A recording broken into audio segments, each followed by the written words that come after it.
Welcome back to Strike the System. I'm your host, Amy.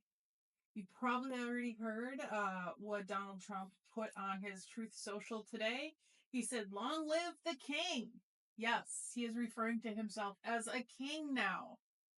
That's not awkward, is it? That's not wrong. That's not illegal. That's not our democracy, no.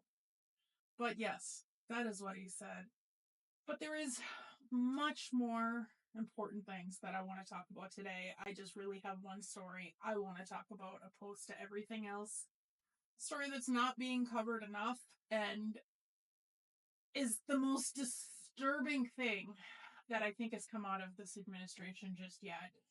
I saw first the article or someone speaking about it on TikTok, and then I went to look it up myself because, like I tell you guys, I think we need to do our own research, right? So I found it in the New York Times. Migrants deported to Panama under Trump's plan, detained in remote jungle camp. You heard me right. In a jungle camp. So there were 300 migrants that were trying to have asylum in the U.S. So they did not come into the U.S. and live here illegally, undocumented. No, they came here to try to seek asylum. And they were taken and deported to Panama because Trump has an agreement and pressured Panama to take some of these deportees, these undocumented migrants, because he doesn't know what to do with them because this is what he does, right? So they put them in a hotel, and they will not let them leave. An attorney tried to work with them 4 different times. An attorney showed up to try to go over their rights and was denied access to these people. These people were not allowed to leave the hotel.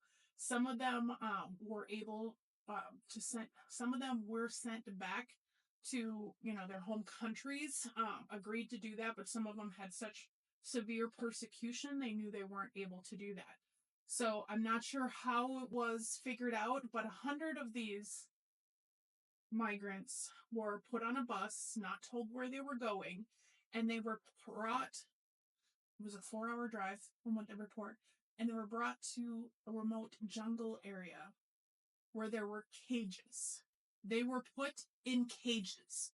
100 people that were coming to the U.S. for asylum are now in cages in the jungle because of Donald Trump's actions.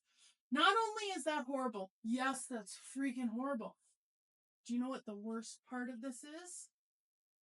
8 of those people are children. 8 of those people are innocent, young children are now in cages as we speak, as I speak to you. Tuesday night, that was the 18th.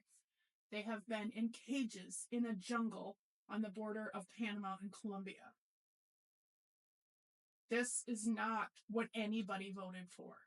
This is not okay. And they've also reported, the government of Panama has reported that these people, none of them were criminals. They were not criminals. These are not the criminals that Trump was going to save us all from. No, these are people that were seeking asylum. And them and 8 of their children are now in cages, thanks to Donald Trump. Now, there's more to this story. Go read it for yourself. It's on the New York Times. And it is horrifying. They say there's lots of dogs and cats. There's nowhere to sit. There's lots of diseases. They're fed stale bread. Is all they've been fed. A couple of them had cell phones, and they started calling the New York Times offices and trying to report and trying to ask for help to figure out what to do because they're scared, they're alone, and they're locked like dogs in cages. Babies are in cages, people. I'm having a lot of trouble with this story.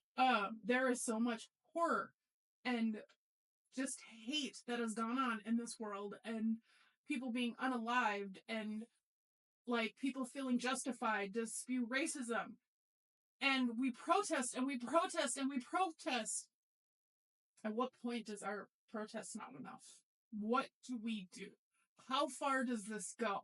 How far do we let him get away with putting babies in cages in a freaking jungle.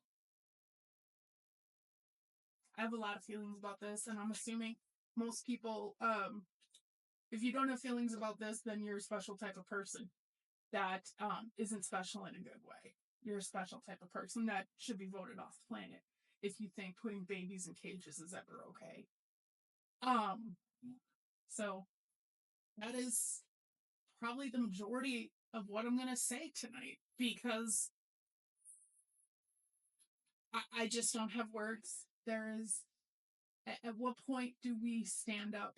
At what point is peace and trying to have peace over, and we need to take things more seriously?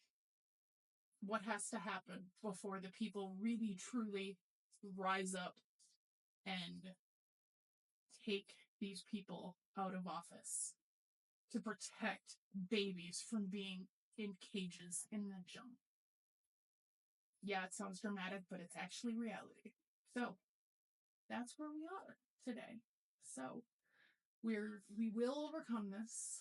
Hopefully those babies in cages are still with us and not unalived at this point, because who knows? And who knows how many other people didn't get through to a news media source to say this is what's happened to us. Who knows?